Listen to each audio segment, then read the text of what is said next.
Hi, all. This is my last update for you for the first marking period, which is hard to believe that we're already almost to that point here. But I don't really have anything as far as any course materials I want to go over, but more of the logistics of this course as we approach the end of the marking period. So I'm going to try to show a couple different things here. But first of all, as I've mentioned many times now, students have to complete through Module 4.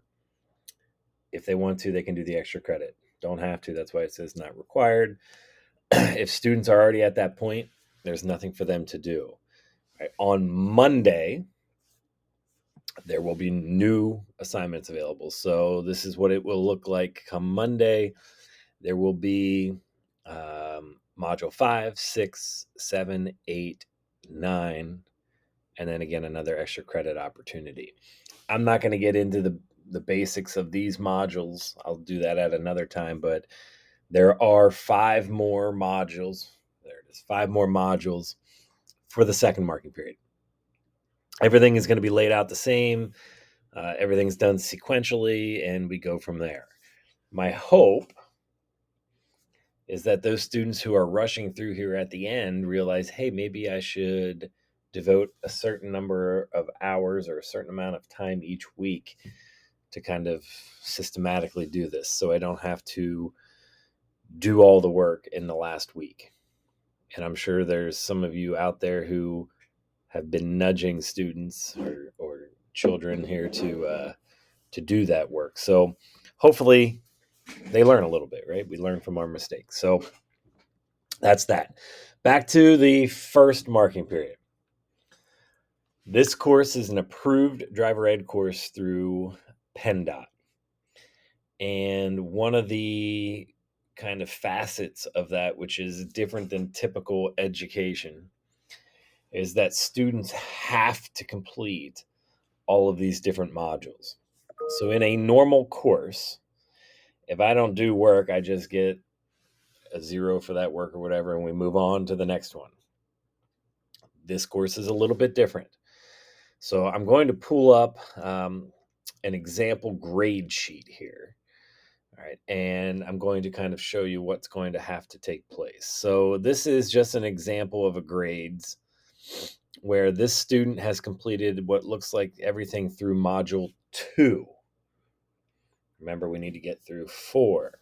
So you'll see there's missing things. In Module 4, I have not put in any missing work yet. At the end of this week, I will.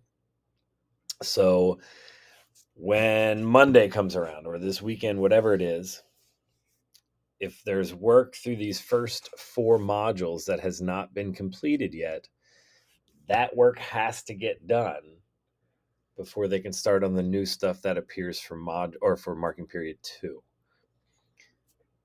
If that doesn't make sense, let me kind of go back out here a little. So I've only done work through module 2. The second marking period's begun, and the second marking period is supposed to be module 5 through 9. Well, since I didn't do module 3 and module 4, I have to do that work first, and then I'll have access to module 5, and then 6, and so on. People always get a little wigged out with the grading of this. So here's how I do it. As students complete work from marking period 1, even if it's in the second marking period, I still give them the credit that they earn. So if they earn a 10 out of 10 on assignment, that's what they get. If they only did a certain amount of it, they might get some points off, whatever it is.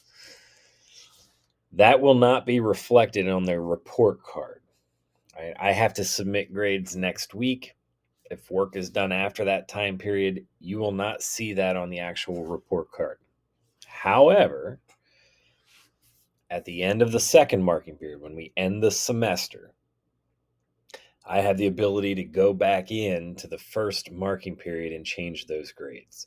So to make an example, I get a 50% for the first marking period. I make up all that work.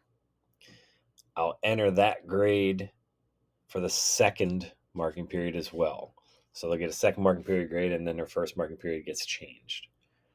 I hope that makes sense. I know a lot of people struggle to understand that. In a perfect world, this would just be a semester-based course rather than 2 marking periods.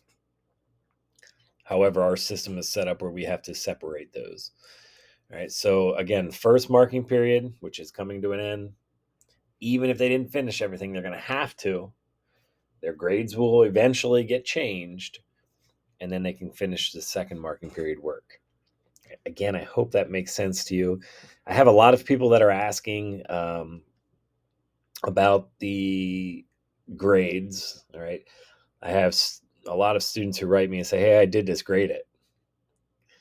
Well, I have 375 students to grade. Right. So sometimes it takes me a little while, especially when people wait to the end of the marking period to do a lot of that work.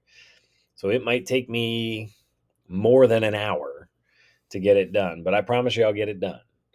Right, one of the things that you can do to check is over here on the left side of Schoology, not PowerSchool, but Schoology. Check the grade book. It'll show that a thing has been submitted or an assignment's been submitted but not graded yet. On PowerSchool, it won't show you that. All right. And again, I think I've mentioned this. I have to take grades from Schoology and move them to PowerSchool. And I try to do that as frequently as I can, but sometimes there's a little lag there.